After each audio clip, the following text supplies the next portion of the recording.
Formula ఇప్పుడు పట్టాభి గారు చెప్పినట్టుగా కూడా ఇప్పుడు స్క్రోలింగ్ కూడా వస్తుంది. నేను కూడా ఆంధ్రజ్యోతిలో చూశాను. 60-30-10 ఫార్ములా పెట్టుకున్నారు. 60% తెలుగుదేశం వాళ్ళు, ఎక్కడైతే తెలుగుదేశం ఎమ్మెల్యేస్ వాళ్ళకి 60 ఇస్తారు, తర్వాత వైస్ వర్స వాళ్ళు ఉన్నప్పుడు అట్లాగా. అది మంచిదే, ఎందుకంటే నియోజకవర్గ స్థాయిలో ఉండేటువంటి పదవులన్నీ కూడా అట్లా ఇస్తారు.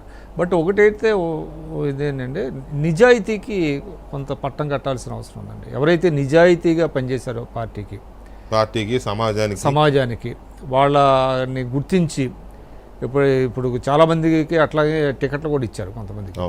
అట్లాగా ఆ రకమైనటువంటిది తీసుకోవాలి. ఒకటండి, రాజకీయాలు ఏంటంటే you cannot please each and everybody అంటారు, and it is not your duty to please everybody.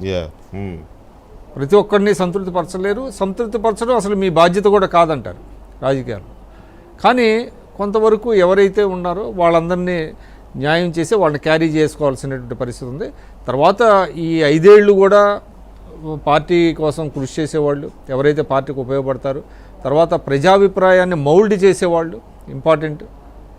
ఈ ప్రభుత్వం చేసేటువంటి కార్యక్రమాలు కానివ్వండి, వాటిలన్నింటిలో ప్రజల్లోకి తీసుకెళ్ళి ఒక పాజిటివ్గా ఎవరైతే చేయగలుగుతారో వాళ్ళని గుర్తించి కూడా వాళ్ళకి పదవులు ఇవ్వాల్సినటువంటి అవసరం ఉంది. ఎందుకంటే అది భవిష్యత్తుకు ఉపయోగపడుతుంది. మనం చూసాం 2014-19లో కొన్ని తప్పులు కూడా జరిగినాయి తెలుగుదేశంలో.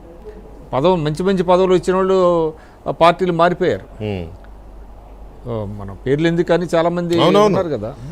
టీడీపీలో రాజ్యసభ సభ్యత్వం ఇచ్చారంటే రాజ్యసభ టర్మ్ అయినాక వెళ్ళిపోవడమే, అట్లాగే వదిలేసి వెళ్ళిపోవడం. సో అది పునరావృతం కాకుండా ఒకళ్ళిద్దరు ఉన్నారు అంతే, పునరావృతం కాకుండా చూసుకోవాల్సినటువంటి బాధ్యత అవుతుంది. బట్ ఒక ఫేజ్డ్ మేనర్లో వేస్తారని అందరూ అంటున్నారు, వెయ్యాలి కూడా. ఎందుకంటే ఇక్కడ తెలంగాణతో పోలుస్తున్నారు ఎక్కువ. తెలంగాణ గవర్నమెంట్ రాగానే కొన్ని పదవులు ఇచ్చేశారు, జగన్ గారు అప్పుడు కూడా ఇచ్చేశాడు, అది ఇది అనే మాటలు వినపడుతున్నాయి. కాబట్టి నేను కూడా ఎక్సర్సైజ్ జరుగుతుంది కాబట్టి మనం చూద్దాం, మంచి నిర్ణయాలు తీసుకుంటారు. అంటే పూర్తి సమాచారాన్ని, అంటే చంద్రబాబు నాయుడు గారి దగ్గర గుణం ఏంటంటే ఆయన పూర్తి సమాచారాన్ని తీసుకొని ఎక్సర్సైజ్లో ఇది కూడా తీసుకుంటారు. గతంలో ఏంటంటే కొన్ని ఒత్తిళ్ళకి ఇప్పుడు వెళ్ళిపోయిన, ఇప్పుడు అటువంటిది లేదు అనేది. ఇప్పుడు ఏంటంటే అబ్సల్యూట్ మెజారిటీ ఉంది.